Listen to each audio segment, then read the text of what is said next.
Hace un instante el doctor Quijano se refería y mencionaba, bueno, cómo ahora pasamos a la acción y diríamos que, y seguramente todos en nuestras reuniones, no nos cabe un gráfico más tratando de diagnosticar todo lo que está pasando, el déficit, el crecimiento, el empleo, mil cosas, pero pues desafortunadamente desde donde estamos nosotros, pues no tenemos las propuestas. Seguramente sugerencias sí, pero las propuestas concretas y la capacidad de llevarlas a cabo las tienen justamente los invitados a este panel, que son, como también lo mencionaba el doctor Quijano, pues absolutamente de lujo y a riesgo de ser redundante voy a tratar de presentarlos porque ustedes ya todos los conocen bastante bien.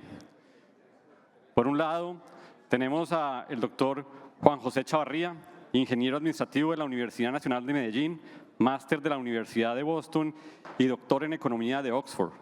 Fue director ejecutivo de Fedesarrollo, codirector del Banco de la República, gerente general del emisor entre el año 2017 y 2021 y es pues, el designado futuro ministro de Hacienda del equipo de Sergio Fajardo. Bienvenido a Juan José, lo invitamos aquí a que nos acompañe, por favor.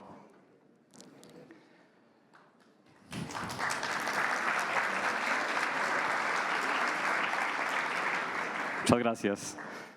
Adelante. También invitamos a José Manuel Restrepo, economista de la Universidad del Rosario, máster del London School of Economics y doctor de la Universidad de Bath. Fue ministro de Comercio y ministro de Hacienda. También lo hemos conocido en su rol de rector de la Universidad del Rosario y de la Universidad de IA. Y es la fórmula presidencial de Abelardo de la Espriella. También lo invitamos a que nos acompañe aquí.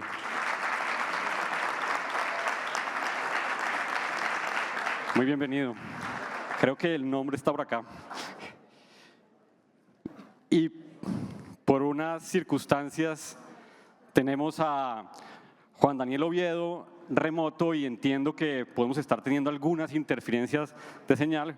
El doctor Juan Daniel es economista de la Universidad del Rosario, doctorado de la Universidad de Toulouse, fue director del DANE, candidato a la alcaldía de Bogotá y en virtud de ello, al ocupar el segundo lugar, estuvo en el Consejo y hoy en día pues, es la fórmula vicepresidencial de Paloma Valencia. Bienvenido al doctor Oviedo.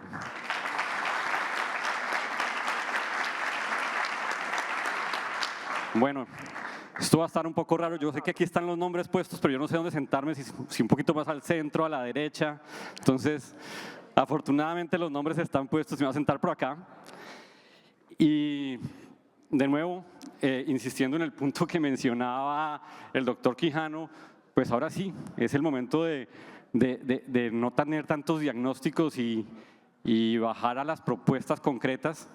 Y siendo Colombia este carro que cuando lo mira uno técnicamente todos sus testigos están prendidos, poniéndonos algunos niveles de alarma, déficit fiscal, crecimiento económico, bueno, en fin, muchísimos indicadores de esa manera, pero cuando uno lo mira desde otra perspectiva, alguien lo podría estar viendo que aparentemente está bien pintado, el dólar está donde está, podríamos decir que el crecimiento que venía de 1.5 hoy está en 2.6, en estos días salió la pobreza multidimensional, en fin.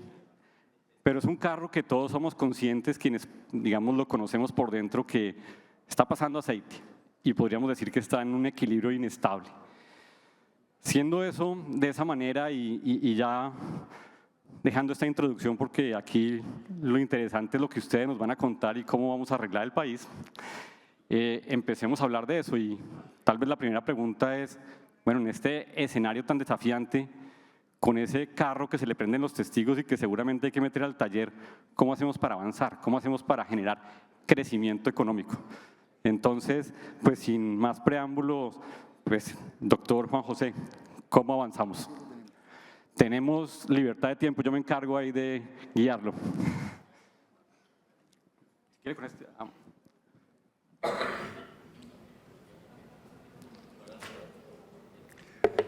Aló, perfecto. Bueno, muchas gracias por la invitación, Andrés, Asofondos. Lo que poca gente sabe acá primero es que yo era compañero de Juan Daniel Oviedo en la oficina en el Rosario y José Manuel era el rector, nuestro jefe. No, estamos en familia entonces. Para comenzar. Miren que uno nunca sabe cómo es esta historia. Muy bien, comencemos. Voy a hablar 7 minutos y usted Por favor. me modera. Lo primero, en materia de crecimiento, la primera pregunta es cómo nos ha ido en materia de crecimiento. Y poca gente sabe que entre los países grandes de América Latina, Colombia es el país que más ha crecido entre el 10 y el 26. O sea, a pesar de todos los líos que hemos tenido entre los países grandes, Colombia es el país que más ha crecido entre el 10 y el 26. Sin embargo, cuando uno ya toma una muestra más grande de países, muchos lo hacen mucho mejor que nosotros. Si uno mira cuánto cambió el PIB entre el 10 y el 26, Panamá 4 y pico de veces, República Dominicana 3 y pico, Colombia 2 y pico, estamos en la mitad alta. Lo segundo es una historia, voy a aprovecharla. Hace una semana larga tuvimos un debate en procentrismo en Bogotá y una de las preguntas era qué es lo mejor, lo regular y lo malo del presidente Petro. Voy a empezar por lo malo, no voy a hablar de lo bueno ni de lo regular, lo malo. Y yo escogí el tema de corrupción, destrucción de la institucionalidad y el tema de la seguridad y la paz total. Voy a hablar de destrucción de la institucionalidad, que tiene mucho que ver con este foro, por supuesto. Yo me he reunido con algunos de ustedes, con Andrés, y en particular, además de que hay unos líos gigantescos en el tema de pensiones, es un problema grande, pues los nuevos decretos han sido nefastos para el sector. Y eso tiene que ver con esa falta de institucionalidad que hemos vivido en el gobierno Petro. Se bajaron las cotizaciones de 1.300 semanas a 1.000 para las mujeres en el 2024. Hay un decreto que a raíz del mínimo modifica el tema del deslizamiento con el mínimo de cuánto paga el gobierno. Hay un decreto que es el nuevo decreto que limita al 30% lo que los fondos pueden tener en el exterior. Y finalmente, me dicen, el ministro de Hacienda está preparando un maravilloso proyecto de resolución que modifica el cálculo del saldo de pensión mínimo. Eso es un desastre para el crecimiento económico. Toda la literatura reciente, los premios Nobel de Economía de Acemoglu, es por eso. El respeto a los derechos de propiedad es lo fundamental para crecer y esto es lo que el gobierno está haciendo mal. ¿Qué más dice uno sobre crecimiento? Que pues la literatura es muy clara, ahorro y cambio técnico. Sobre cambio técnico yo tengo un amigo que me dice que la mejor forma de entender el cambio técnico es mire qué países permiten el Uber y qué no, y ya. Y usted entiende la mitad del problema de qué países permiten o no la destrucción creativa. Y en materia de ahorro, Colombia lo está haciendo bastante mal. Yo, ahora que revisé las cifras a raíz de este simposio, pues hemos bajado todos los años desde el 11, que teníamos 22% de ahorro, hasta el 12%, cada vez peor. Y cuando uno mira en la región, lo hacemos bastante mal. Y hay dos formas de ahorrar realmente. Pues no somos los chinos, no, la parte cultural no, pero hay dos formas, que es con fondos de pensiones y con superávit fiscal.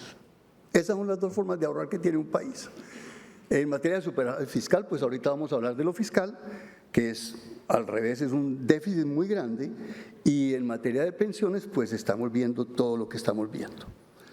Muy bien. ¿Qué más podemos hacer para crecer? Evitar recesiones. Eso lo ha hecho bastante bien el país históricamente. Si uno toma en cuenta los últimos 30 años, Colombia es el país que menos recesiones ha tenido. Tuvimos la del 99 y la del COVID, que la del COVID pues es difícil de que no hubiera ocurrido. Necesitamos también profundización global financiera y eso tiene mucho que ver con el 30% o 50%. Presentaciones de Andrés muestran que la mayoría de países invierten más del 30% en el exterior y es una locura pensar que vamos a limitar eso simplemente para que el gobierno pueda financiarse. Eso es todo lo que hay detrás. Eso me tocó vivirlo en Ecopetrol, en el proyecto Oslo. Cuando lo canceló el presidente, pues primero porque tenía apellido malo, fracking, pero segundo porque al presidente no le gustaba que mandáramos plata al exterior, a los Estados Unidos. Eso es una locura total. Una fuente importantísima de fondos para Ecopetrol era malo porque era fracking, mal apellido, pero también porque era mandar plata de Colombia en el exterior.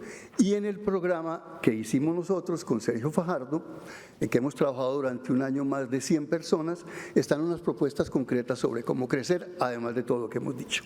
Muchas gracias. Muchas gracias.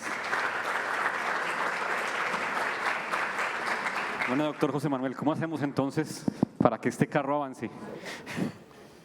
Bueno, lo primero es agradecerle a su fondo la invitación. Andrés, gracias por esta posibilidad. A mi amigo también, Juan José Chavarría, también muchas gracias, Alejandro. Y a todos ustedes, gracias por su presencia. Yo lo primero que tengo para decir es que la manera como Colombia ha crecido recientemente es como aquellos que crecen a punta de tarjeta de crédito, del tarjetazo o del sobreendeudamiento. Y esa es una forma que a todas luces no es sostenible. Cuando uno tiene esa realidad, uno tiene que entender que tiene que corregir el camino. Y el camino lo tiene que corregir en varias direcciones. La primera dirección sobre la cual tiene que trabajar es ordenar el manejo de las finanzas públicas. Como no es sostenible mantener el déficit fiscal para sostener el crecimiento de la economía, pues evidentemente uno tiene que corregir ese camino.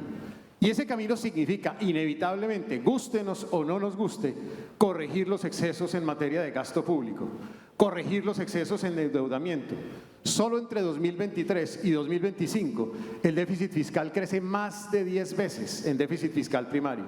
Y solo entre 2022 y 2025 la deuda crece en más de un 50%, 400 billones de pesos.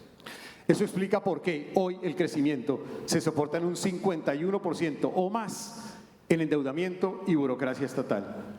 Cuando tú soportas el crecimiento de esa manera, pues el resultado inevitable es que la inversión en relación al PIB es hoy el peor dato en más de 4 décadas en la historia de Colombia. Esto, entre otras, ha sido el resultado de una lógica, primero, de fundamentalismo, de ideología en exceso en el gobierno, pero también de animadversión sobre el sector privado. Todas las medidas han sido medidas contrarias al sector privado. Ustedes acaban de ver una o de vivir una, el hecho de traer los ahorros pensionales en una forma casi que cuasi expropiatoria de las decisiones de inversión que debe tomar una AFP. No tiene ninguna presentación. Es un ataque directo a este sector en particular. Pero así como ese, hay ataques directos en hidrocarburos, en minería, ataques directos al sector financiero, ataques directos en la carga tributaria a buena parte del sector productivo nacional. Si genuinamente queremos crecer, nosotros tenemos que hacer una apuesta, primero una apuesta de nuevo apoyar la iniciativa privada, de entender que esa iniciativa es la que tiene valor para la generación de crecimiento en un país.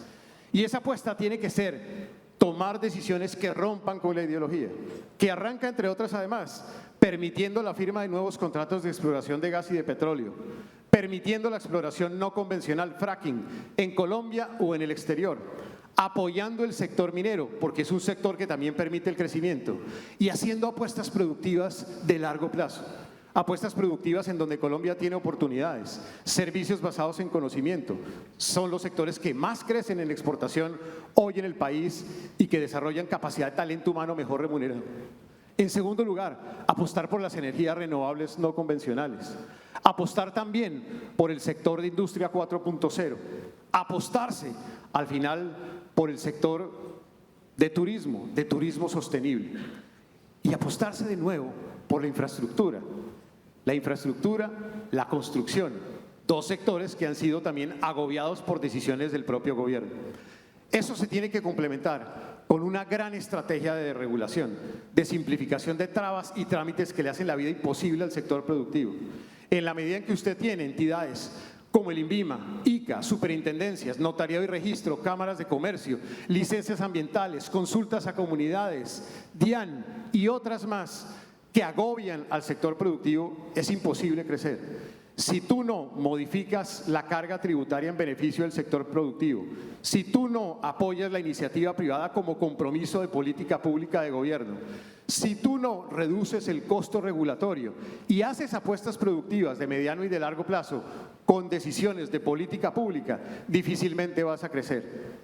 Y todo lo anterior supone una decisión también importantísima de gobierno: señales de confianza, señales de certidumbre. cuando tú pones en entredicho la regla fiscal sin argumento técnico alguno, cuando tú pones en entredicho modelos como las vigencias futuras que afectan a la infraestructura, cuando tú pones en entredicho la autonomía de la banca central, y allí podría seguir y seguir, lo único que le generas a la economía es incertidumbre. En la medida en que no recuperemos la senda de la confianza y de la certidumbre con las apuestas que acabo de decir, difícilmente seremos capaces de crecer. Muchas gracias, doctor José Manuel.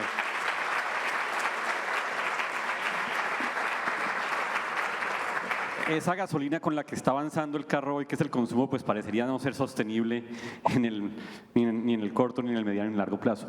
No sé si tenemos al doctor Juan Daniel Oviedo arriba, parece que se nos cayó, ahorita que lo volvamos a tener, volvemos con él sobre esta pregunta. Mientras tanto, doctor Juan José, lo que podemos hacer es avanzar en otro tema que tiene mucho que ver con este foro, y tiene mucho que ver con este foro porque el empleo formal es también la gasolina que permite alimentar el sector pensional.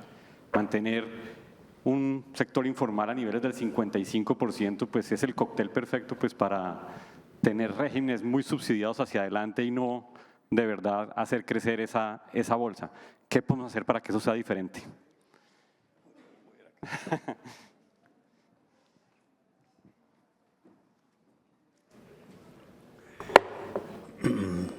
Bueno, muchas gracias. Por supuesto que esa es una pregunta central para este foro. Parte del problema pensional en Colombia tiene que ver con que poca gente paga pensiones, en buena parte porque hay un sector informal gigantesco que no las paga. Más aún, así se define.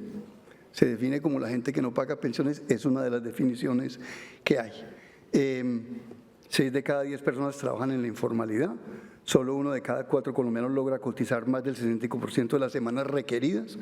De los 40 millones de ciudadanos en edad de trabajar, solo 11 millones cotizan efectivamente. Estamos hablando del tránsito de la formalidad a la informalidad y de lo grande que es la informalidad. Y además, cuando uno mira las empresas, entre comillas, pues mucho más de la mitad de las empresas en Colombia tienen menos de 5 trabajadores, que es un poco lo mismo, ¿verdad?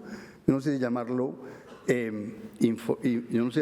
informalidad o no, pero son empresas muy pequeñas que con poca productividad, etcétera.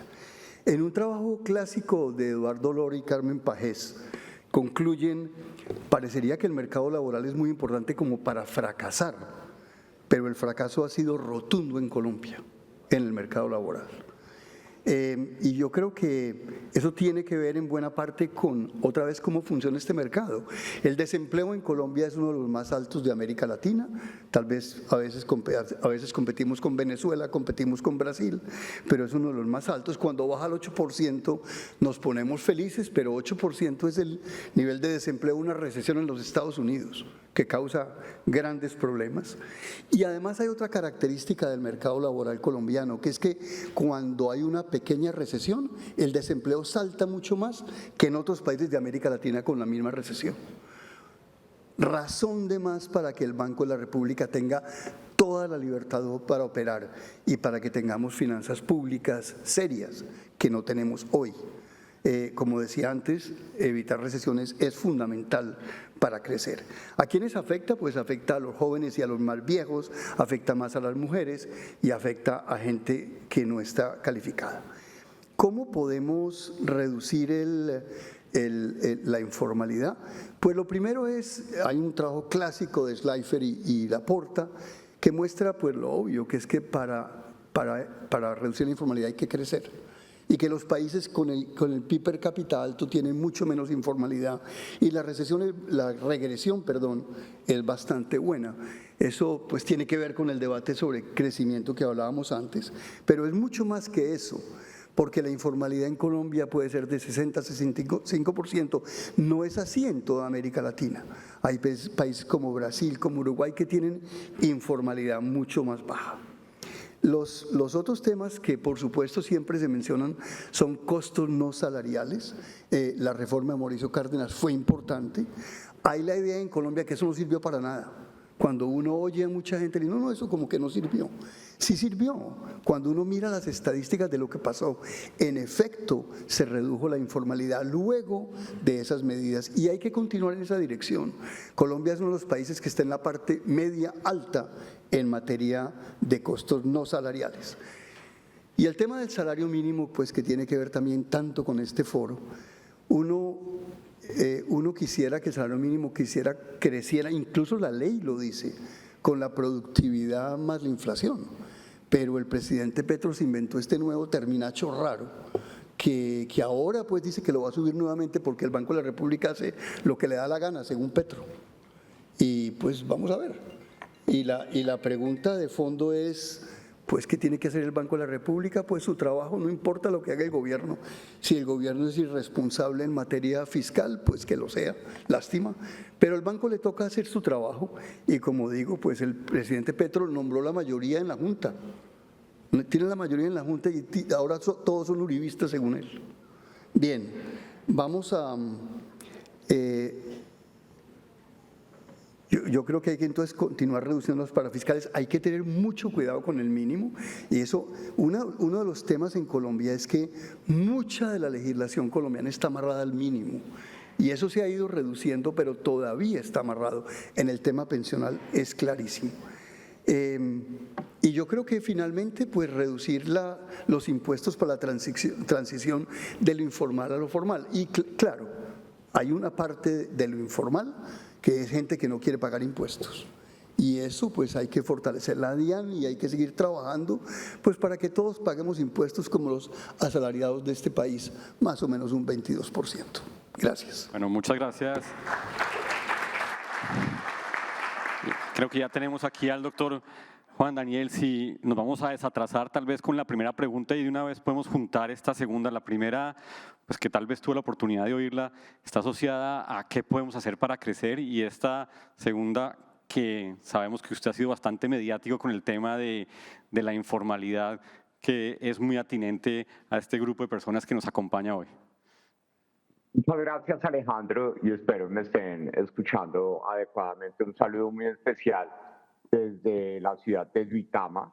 Desafortunadamente hubo un apagón general que incluso apagó las estaciones base de telefonía móvil y por eso podemos tener una señal intermitente. Pero quisiéramos compartir con ustedes, en primer lugar, un mensaje de reconocimiento al doctor José Manuel Restrepo y al doctor Juan José Chavarría, que me siento muy orgulloso, como lo decía Juan José, de haber sido compañero de oficina de él y haber tenido como jefe y rector a José Manuel Restrepo. Lo primero, ¿qué vamos a hacer, Paloma y Oviedo, para que la economía colombiana pueda crecer? Ese símil que hacía Alejandro del carro que tiene todos los testigos prendidos es una señal de que esta economía y este país necesitan estabilizarse. Y por eso el Plan 10 que proponemos Paloma y Oviedo, que retoma las visiones económicas de todos los miembros de la Gran Consulta, se propone estabilizar Colombia desactivando 5 bombas de tiempo que nos van a permitir abrir unas puertas para un ejercicio de reactivación económica. El primero, naturalmente, está asociado con desactivar la bomba de tiempo de la inseguridad. Una bomba de tiempo que hoy no solo está afectando a la economía formal, sino también a la informal.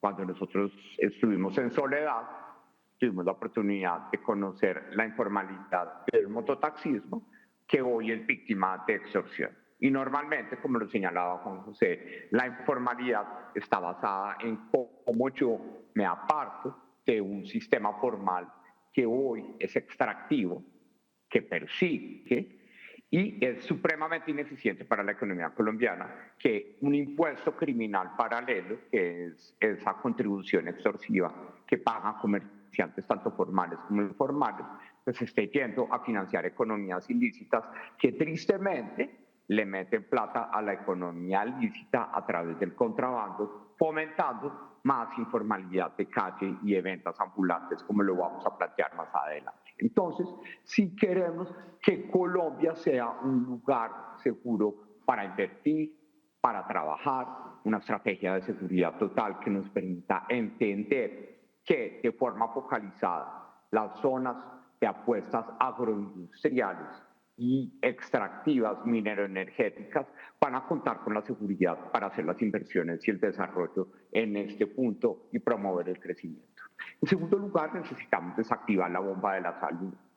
Desafortunadamente hoy los recursos de la salud están cobrando vidas por la corrupción.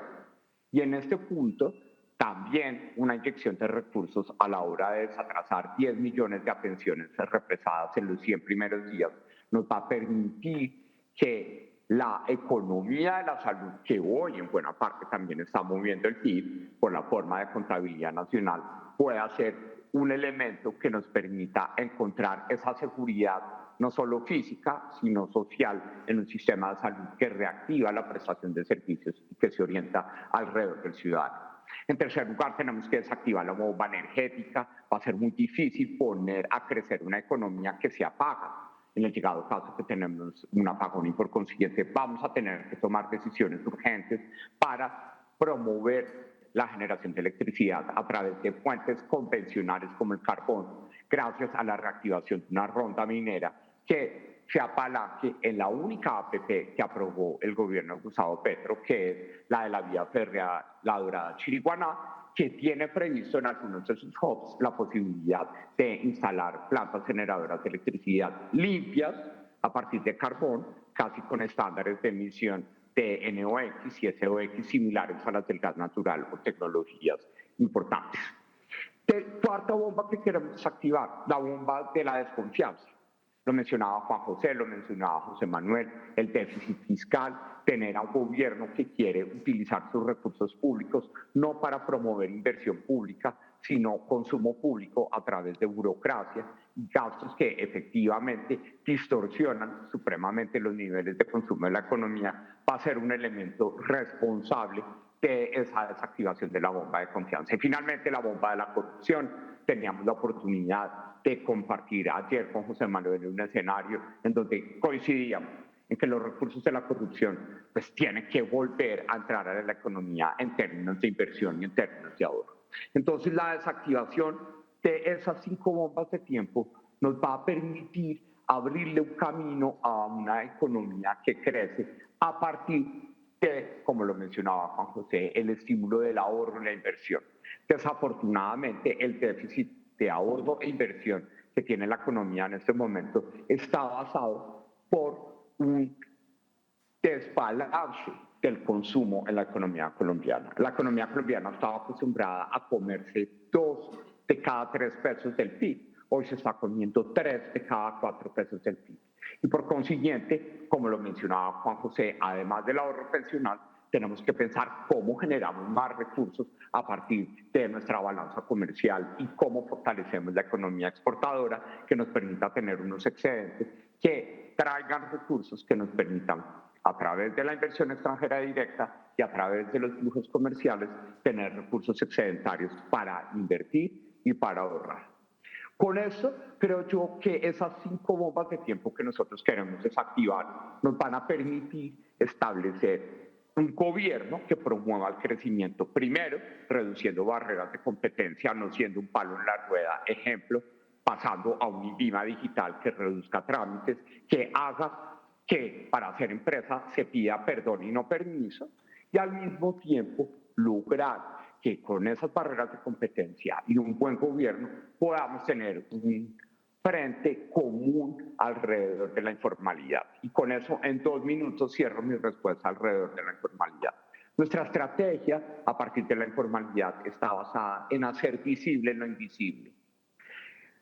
Juan José mencionaba la relación de la informalidad con el PIB per cápita, pero también existe una relación bidireccional entre la informalidad y el mercado de capitales y la profundización de los mercados financieros.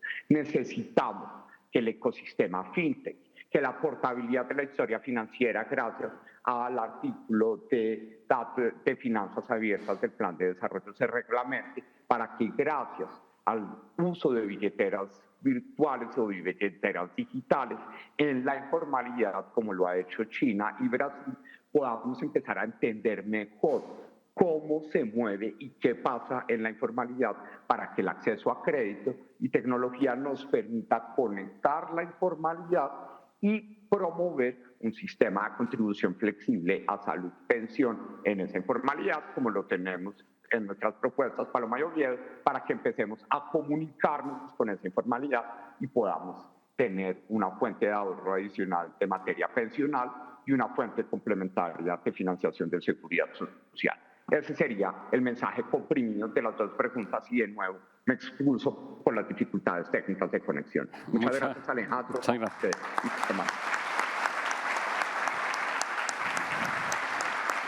Bueno, muchas gracias a Juan Daniel y estábamos en deuda con el doctor José Manuel también con esta pregunta de la informalidad. Yo lo que diría, diría de la siguiente manera, y un poco es lo que hemos venido discutiendo con Abelardo de la Espriella en el sentido de cómo encontrar una salida a este escenario de informalidad. Y tal vez mi primer mensaje es, nosotros debemos tener la capacidad como país de sacarnos de la cabeza que vamos a vivir del rebusque o de la burocracia estatal. Cuando tú revisas las estadísticas en materia de mercado laboral de los últimos 6 meses, casi un 70 a 80% de la fuente de generación de nuevo empleo se relaciona con ese empleo por cuenta propia, que se asocia al rebusque, o con con generación de empleo por la vía de burocracia estatal. Entonces, cuando uno habla de empleo, no solamente habla de la cantidad del empleo, sino de la calidad del empleo. Y creo que nuestra apuesta más importante es cómo elevar la calidad del empleo. ¿Cómo entonces uno puede contribuir a elevar esa calidad del empleo? Ahí me hace recordar un artículo reciente que hizo Danny Roderick de la Universidad de Harvard, se titula Productivism, en donde básicamente, si lo fuera a resumir con un titular, a la manera de Bill Clinton lo resumiría, es la oferta estúpido. Tiene que tratar de llegar a quien está ofreciendo esas posiciones laborales en el sector productivo, que son las empresas. Pero la experiencia que hemos tenido en esta campaña, dialogando con el grueso del sector productivo colombiano, el que representa más del 95% del empleo en este país, que es el que te encuentras realmente en esta nación, estamos hablando de los micronegocios. 5.2 millones de micronegocios, 1.8 millones de empleos formales, micronegocios no formales. Entonces, si tú genuinamente quieres generar empleo formal, tienes que atender la oferta por el lado de cómo encontrar que esos micronegocios en situación de informalidad se animen a la formalización. Y el camino, en mi opinión, estaría definido con cómo logro disminuir los costos de ser formal y aumentar los beneficios de ser formal. Si tú recurrentemente elevas la tarifa impositiva sobre el sector productivo, afectando especialmente al micro y al pequeño empresario formal, nadie va a hacer el tránsito de la informalidad a la formalidad. En esta visita que tuvimos a Cartagena, tuvimos un encuentro con varios micronegocios informales aquí en la ciudad de Cartagena. Y cuando uno les hace la pregunta, la respuesta es simple y sencilla. Nunca en la vida me voy a meter al sistema formal, porque no me voy a meter ni a la carga regulatoria que ustedes tienen, ni me voy a meter a la carga tributaria que ustedes tienen. Olvídese, porque ese no es el camino. Y si esa empresa no es formal, muchísimo menos los empleados que tienen ahí. Y si tú estás en la formalidad y eres un pequeño negocio y te elevan los costos tributarios o te elevan los costos regulatorios, tomas la decisión simple y sencilla de informalizarte. Es que no existe otro camino racional para tomar. Y yo creo que ahí, de pronto, desde el punto de vista regulatorio, hay un profesor que, entre otras, creo que fue profesor de Juan Daniel en la Universidad de Toulouse, que se llama Jean Tirole, que ya murió. Jean Tirole dice, hay que proteger no solamente los contratos o el empleo, sino al trabajador. Yo creo que un camino importante hacia adelante para lograr formalizar es proteger a los trabajadores y flexibilizar en general los mercados laborales. Y nosotros hemos hecho todo lo contrario. Nuestras legislaciones van en la dirección de inflexibilizar el mercado laboral y no flexibilizarlo, pudiendo, por ejemplo, tener modalidades de trabajo híbrido, de trabajo por horas, de trabajo por proyectos, con remuneraciones en los costos para fiscales asociados a esa forma de remuneración, ser flexibles de verdad, entre otras además porque y lo veía en la ciudad de Bucaramanga y en Medellín. Llegué a un centro comercial a hacer campaña política, cierran los negocios a hora más temprano para no tener que pagar horas extras. Entonces, en ese orden de ideas, todas las medidas que tomamos son medidas que van encaminadas a inflexibilizar el mercado laboral. Y lo otro es cómo darle capacidades a ese trabajador, y esas capacidades es para promover, por ejemplo, modelos distintos de educación. No hay que tenerle miedo a la educación terciaria. En este país, el progresismo le tiene miedo a la educación terciaria, que es la que contribuye a que la gente sea más productiva en el mercado laboral y en el mercado productivo. Entonces, me parece que el camino es cambiar de raíz esta historia, haciendo un esfuerzo de flexibilidad en los mercados laborales, de conciencia de que hay que tomar decisiones en función del trabajador y de tratar de lograr que esos micronegocios tengan menos costos en su proceso de formalización y muchos más beneficios, que sea atractivo ser parte de la formalidad. Muchas gracias, doctor José Manuel.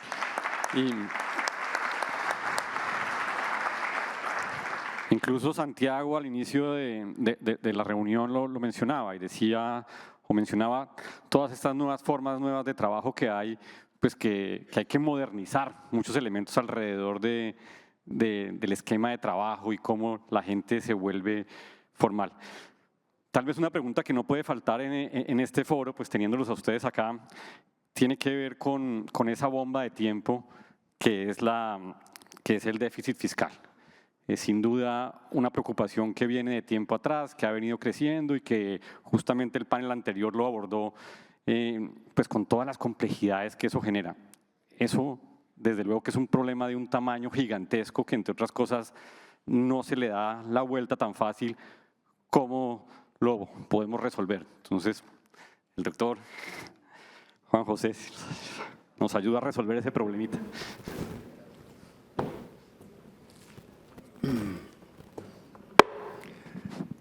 Bueno, lo primero es que sí estamos muy emproblemados en el tema fiscal, como todos sabemos.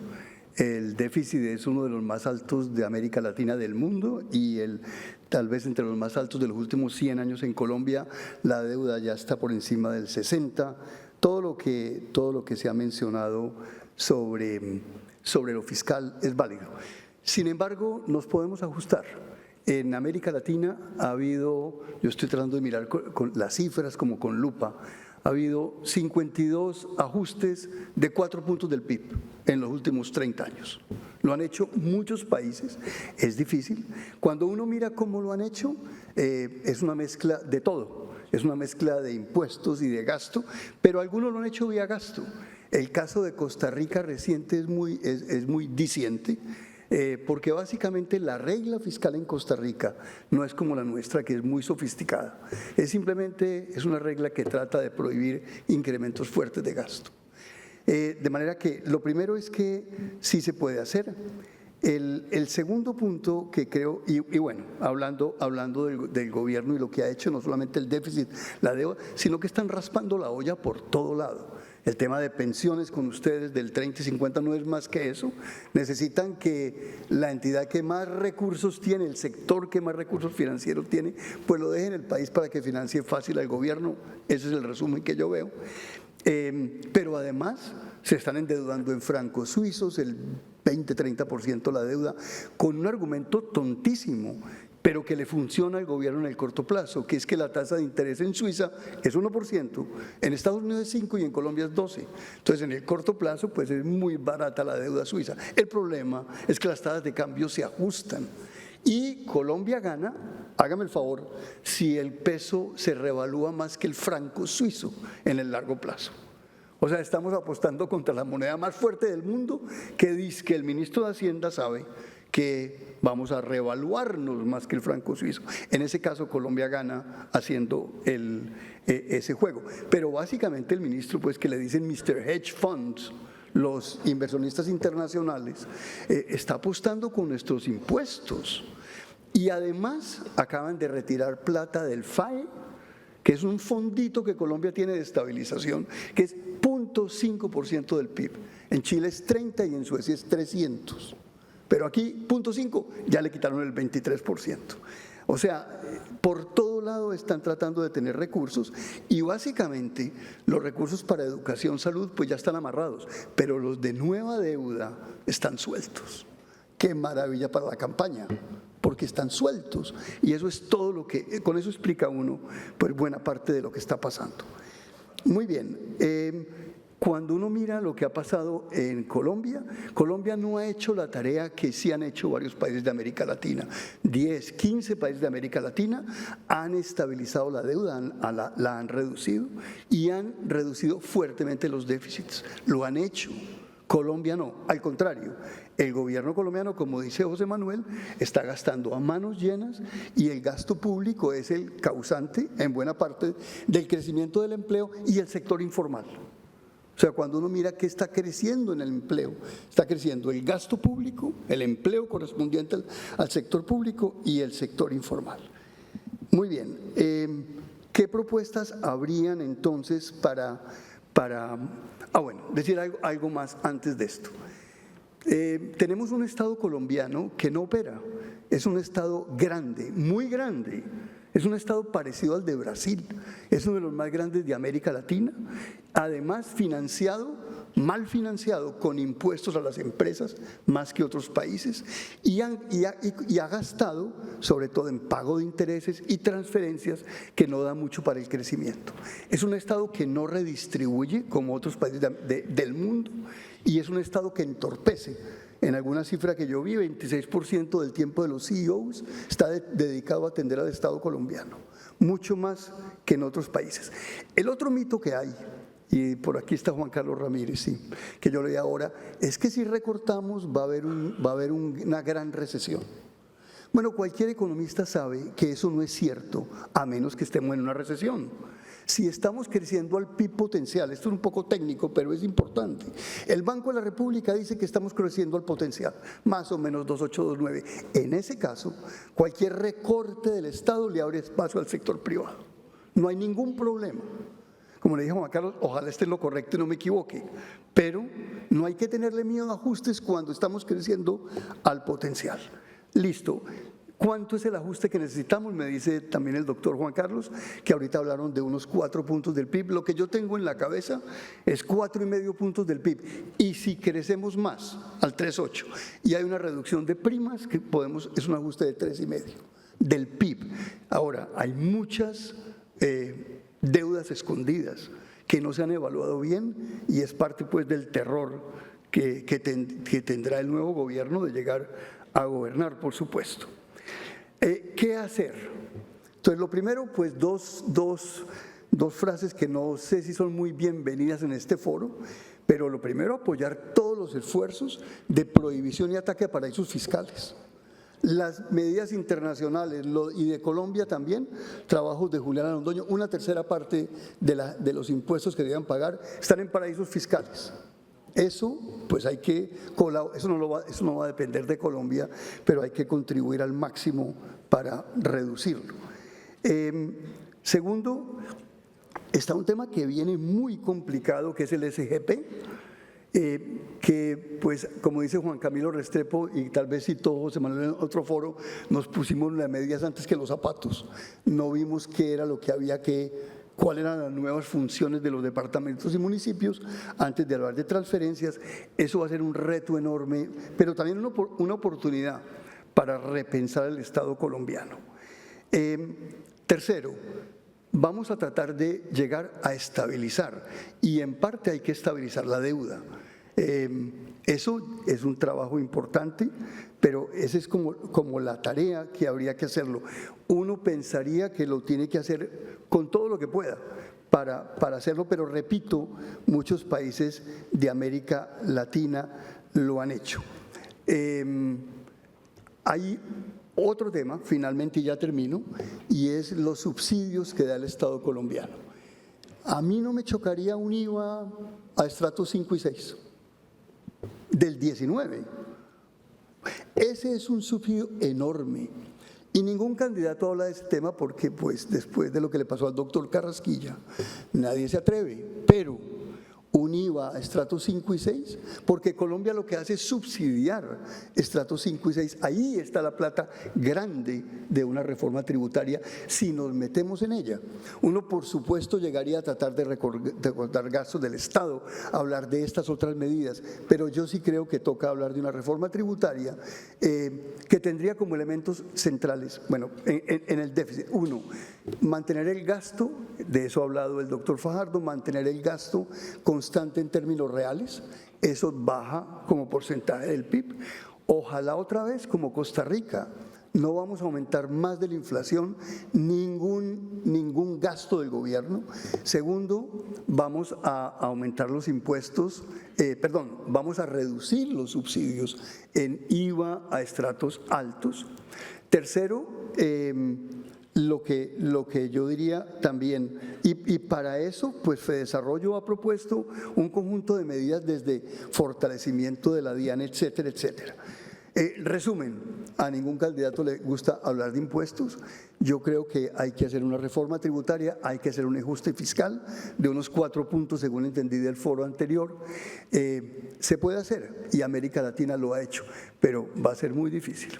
Muchas gracias. Muchas gracias. Doctor José Manuel, ¿cómo entramos en cintura entonces con ese déficit? Mire, yo lo diría de la siguiente manera, a propósito del ejemplo de la olla. Yo creo que no vamos a recibir raspada la olla, sino que se van a llevar la olla y nos la van a dejar empeñada. Esa es la realidad de lo que vamos a recibir. Diciendo eso, me parece que es importante tener en consideración simplemente las cifras básicas y genéricas. He utilizado este símil casi que pedagógico pensando en estudiantes universitarios, para que tengamos la dimensión del problema, porque me parece que estamos tratando de solucionar un problema con la lógica de siempre, no con una lógica audaz distinta. Y hoy se va a necesitar audacia para tomar decisiones difíciles, mucho más difíciles de las normales. Si no ponemos las cifras en billones, sino en pesos, estamos hablando de una nación como una familia que se gasta 545 y que tiene ingresos cerca de 300. Eso significa que la diferencia restante es una diferencia que termina financiándola con deuda pública. Cuando uno le pregunta a un joven, ¿y qué hace usted si eso mismo sucede en 5 años?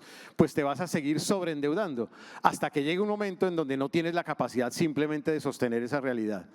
La única forma de enfrentar este desafío que tenemos hoy por delante es tomar decisiones que dolorosas tienen que ser audaces. Y la primera de ellas es disminuir drásticamente el gasto público ineficiente, gasto público en burocracia y en general aprovechar lo que se hizo mal, que fue el acto legislativo, en donde, como dice Juan Camilo Restrepo, nos pusimos los zapatos y después las medias, y que le va a significar a la nación transitar de 23 a 39% de gastos sobre ingresos que tenemos que entregárselo a los entes territoriales, aprovechar esa oportunidad, porque así como estuvo mal, es una oportunidad para que la ley del Sistema General de Participación se entregue en competencias activamente a los entes territoriales y simultáneamente nos comprometamos a disminuir el tamaño del Estado central, pero duro, y estamos hablando de entre un 30-40% del gasto total. Ese esfuerzo en un periodo de tiempo, garantizando que de esa manera usted realmente sea capaz de sostener el problema que tiene con los entes territoriales y profundice la descentralización fiscal. Si me dicen no es posible, no es viable, entonces no vamos a tener sostenibilidad de largo plazo en materia fiscal. Es que no es un tema de que se pueda o no se pueda, es que se necesita como país. 2, toca hacer un esfuerzo por recoger lo que tiene servido sobre la mesa. Yo sé que es difícil, es audaz, no se puede hacer con la lógica de siempre. 1, tienes 150 billones en exenciones, 100 billones en evasión, 80 o más billones en corrupción. Haga la tercera parte, recoja 100 billones. Entonces me van a decir, no es posible. Sí es posible si nos comprometemos de verdad, genuinamente, a una política pública que vaya en la dirección de enfrentar esos desafíos, lo cual seguramente va a significar modificar la estructura tributaria. Y el último componente, como lo decíamos al principio, es crecer. Porque si tú no creces, o el crecimiento es el mejor modelo de ajuste fiscal que necesita una economía. Y tal vez el último, el de la ñapa. Lo que no podemos hacer es elegir a Iván Cepeda, porque eso sí significa que supedita usted porque eso sí va a significar, como propone la constituyente, que usted supedita la política monetaria a la política fiscal. Y nos vamos a parecer a la Argentina de los Kirchner, teniendo el déficit fiscal del Banco Central y el déficit fiscal del Gobierno Nacional, hasta que nos toque tomarnos el aceite de hígado de bacalao en otro momento determinado. Eso es todo. Muchas gracias, doctor José. Bueno, y finalmente, doctor Juan Daniel, ¿cómo resolvemos este tema del déficit fiscal? Bueno, muchas gracias, Alejandro, por la pregunta, y creo que este tipo de escenarios son la prueba de que podemos sumar entre distintos. Es decir, aquí es una agregación de propuestas. Coincido plenamente con las propuestas y las afirmaciones de Juan José y José Manuel. Una de las cosas más importantes que nosotros estamos planteando, en primer lugar, es cómo vamos a ser más eficientes en el gasto. Y tenemos una apuesta fundamental, Paloma y Oviedo, de implementar rápidamente, gracias a cooperación multilateral, un ejercicio de presupuestación del presupuesto general de la nación por programas, por proyectos, lejos de esa presupuestación sectorial que le abre espacio a la corrupción, le abre espacio a las ineficiencias y le abre espacio a las rigideces presupuestales de las que tanto se habla. Eso implica que, además de una mayor eficiencia en el gasto, como lo mencionaban tanto Juan José como José Manuel, queremos aprovechar la oportunidad que nos genera la ley de competencias para entender cómo podemos promover una descentralización de capacidades para que las regiones, en el marco de las mayores transferencias del Sistema General de Participaciones, que van a recibir más recursos, puedan orientar esos recursos también dentro de las restricciones de la ley y la Constitución a tener una mayor capacidad de liquidez que pueda facilitar unos niveles de endeudamiento subnacional más importantes, aprovechando pues toda esta agenda que está desarrollando el Banco Interamericano de Desarrollo de fortalecer las deudas o los mecanismos de endeudamiento subnacional, sobre todo para ciudades y regiones metropolitanas que requieren inversiones de infraestructura e inversiones de productividad para sacar adelante el crecimiento territorial del país. Tenemos que tomar una decisión, como lo mencionaba Juan José, de una regla fiscal responsable. Tenemos que ir detrás de todos esos beneficios tributarios capturados. Tenemos que fortalecer la capacidad de fiscalización de la DIAN, que ha tenido una inversión muy importante en el fortalecimiento de su recurso humano, pero necesitamos que hoy la DIAN, como lo dicen muchos comerciantes, se la está montando al más mínimo error que tiene una pequeña o mediana empresa. Sale la alerta de auditoría de la DIAN, pero pues sí tenemos los escándalos de contrabando y de corrupción más grandes del país, precisamente porque tenemos una DIAN que hoy está prácticamente apagada y permitiendo, junto con su asociación con la UIAF, que los dineros ilícitos, las rentas criminales de estos grupos fragmentarios que están azotando al país en medio de inseguridad, pues sean lavados a través del contrabando, llevando a una generación de mucho efectivo que se mueve en la economía, que genera empleo informal, pero que no recauda impuestos. Y esto implica, como lo mencionaba Juan José, una reforma tributaria. Y en ese planteamiento, Paloma y Oviedo hemos sido claros que es necesario tomar de frente ese desbalance que existe entre la tasa de impuesto corporativo y la tasa de personas naturales. Por otro lado, no sé si me están escuchando. Sí, los que fue la señal. Perfecto. Por otro lado, pues eso significa que este balance, porque somos uno de los países que sobrecarga a la renta corporativa y la renta de personas naturales, no tiene una presión, una fiscalización importante. Ese balance nos va a permitir reducir la tasa corporativa de renta, una apuesta clara de Paloma y Oviedo de reducir el impuesto al patrimonio y hacer un ajuste muy importante de lo que tiene que ver con el impuesto predial a partir de una implementación no confiscatoria y no fiscalista del catastro multipropósito, como desafortunadamente lo ha hecho el gobierno del presidente Gustavo Petro a partir de su artículo 39.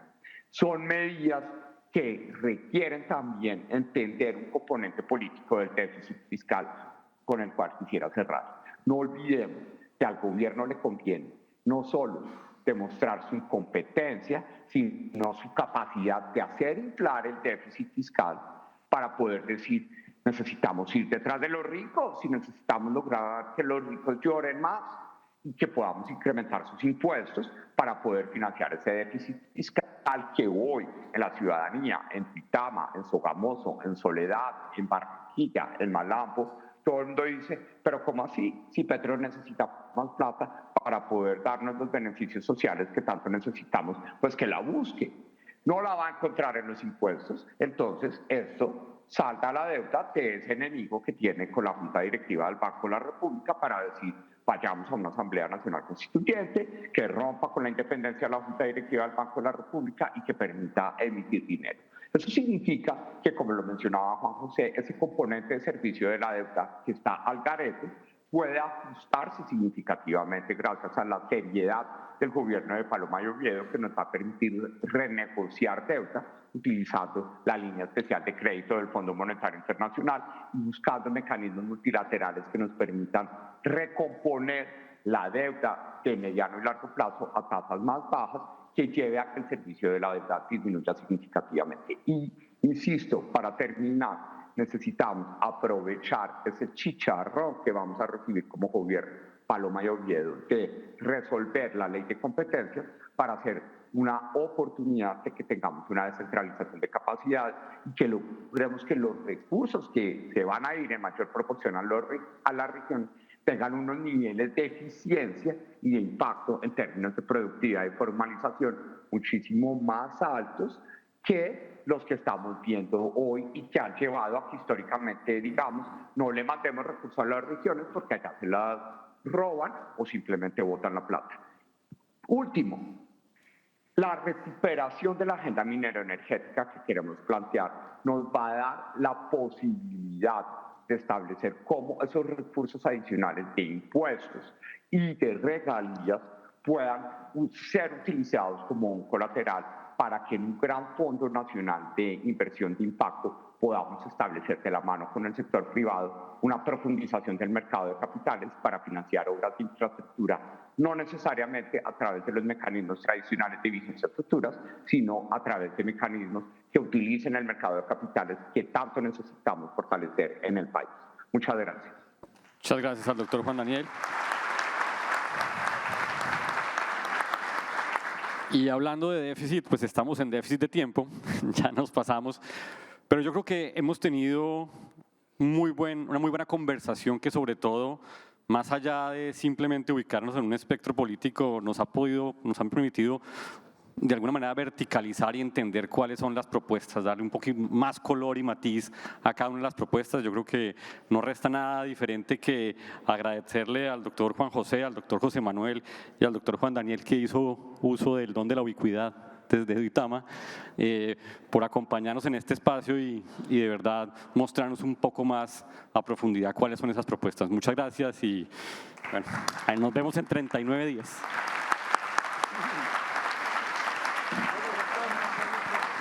Muchas gracias, un saludo muy especial a todos ustedes, que estén muy bien.